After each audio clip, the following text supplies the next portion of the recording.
আমাদের ঈমান যেন ঠিক থাকে, ঈমান যেন অটল অবিচল থাকে, ঈমান যেন নষ্ট হয়ে না যায়, সেজন্য ঈমানের পরিচর্যা করতে হয়, ঈমানের নবায়ন করতে হয়। প্রথমত ঈমান সম্পর্কে আমাদের প্রচুর পড়াশোনা করা দরকার। ঈমান নিয়ে বহু বই পুস্তক আছে, বাংলায় অনেক সুন্দর সুন্দর বই আছে ঈমান নিয়ে। একটা বই আছে ঈমান সবার আগে, আব্দুল মালিক সাহেবের বই, আরও বেশ কিছু বই আছে। ঈমান নিয়ে আমাদের বইগুলো পড়া দরকার। কিতাবুত তাওহীদ আছে, বাংলা অনুবাদ হয়ে গেছে। তারপর তাকওয়িয়াতুল ঈমান আছে, বাংলা অনুবাদ হয়ে গেছে।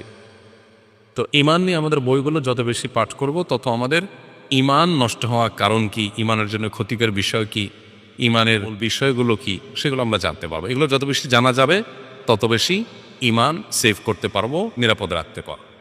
দ্বিতীয়ত, ঈমানকে ধরে রাখার জন্য, ঈমানের উপরে অটল অবিচল রাখার জন্য, ঈমান যেন নষ্ট হয়ে না যায়, ঈমান যেন ভঙ্গ হয়ে না যায়, সেজন্য আমাদেরকে বেশি বেশি কোরআনে কারীমের তিলাওয়াত, আল্লাহর আয়াত, আল্লাহর নিদর্শন, ক্ষুদ্র, এগুলো নিয়ে গবেষণা, চিন্তা, ভাবনা করতে হবে। আল্লাহ বলেছেন ওয়াইদা তুলিয়াত আলাইহিম আয়াতুহু যাদাতহুম ঈমানা। আল্লাহর আয়াত যখন পাঠ করা হয়, তখন তাদের ঈমান বৃদ্ধি পায়। এজন্য কোরআনে কারীমের আয়াত তেলাওয়াত করা, অর্থ সহকারে বোঝা, আল্লাহর কুদরতগুলো নিয়ে চিন্তা গবেষণা করা, এগুলো মানুষের ঈমান বৃদ্ধিতে সহায়ক হয়।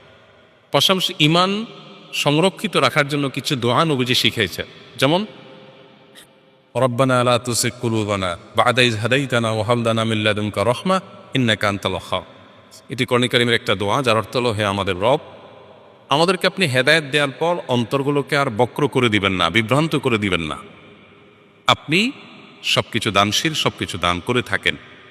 তো এখানে ঈমান যেটা আপনি দিয়েছেন আল্লাহ, আর আমি যেন বেঈমান হয়ে না যাই, আমি পথচ্যুত হয়ে না যাই, এই জন্য আল্লাহর কাছে দোয়া করা হয়েছে। এটা গুরুত্বপূর্ণ একটা বিষয়। এই জন্য নবী সাল্লাল্লাহু আলাইহি ওয়াসাল্লামের একটা দোয়াও রয়েছে, আল্লাহুম্মা ইন্নী আসআলুকা ঈমানান লা ইয়ানফা। আল্লাহ, আপনার কাছে এমন একটা ঈমান চাই যে ঈমান নষ্ট হয়ে যাবে না, যে ঈমান নষ্ট হয়ে যাবে না, সেরকম ঈমান আল্লাহর কাছে চাওয়া নবী সাল্লাল্লাহু আলাইহি ওয়াসাল্লাম শিক্ষা দিয়েছেন। গোটা পৃথিবীতে কিয়ামত যত নিকটবর্তী হবে, ঈমান ধরে রাখা তত চ্যালেঞ্জিং হবে, তত টাফ এবং কঠিন হবে। কারণ ঈমান নষ্ট করার জন্য হাজারো আয়োজন আছে, যেটাকে আমরা আমাদের জন্য উন্নতি অগ্রগতির বিষয় মনে করি। তার অনেক কিছুই আছে যেগুলো আমাদের ঈমান হরণকারী বিষয়, মূলত শয়তানের দূরবর্তী প্ল্যানের অংশ। এই জন্য আল্লাহর কাছে পানা চাওয়াটা হলো ঈমান রক্ষা করার জন্য সবচেয়ে কার্যকর উপায়। আল্লাহ যেন হেফাজত করেন, সেজন্য দোয়া করতে থাকতে হবে। আল্লাহ আমাদের তৌফিক দান করুন।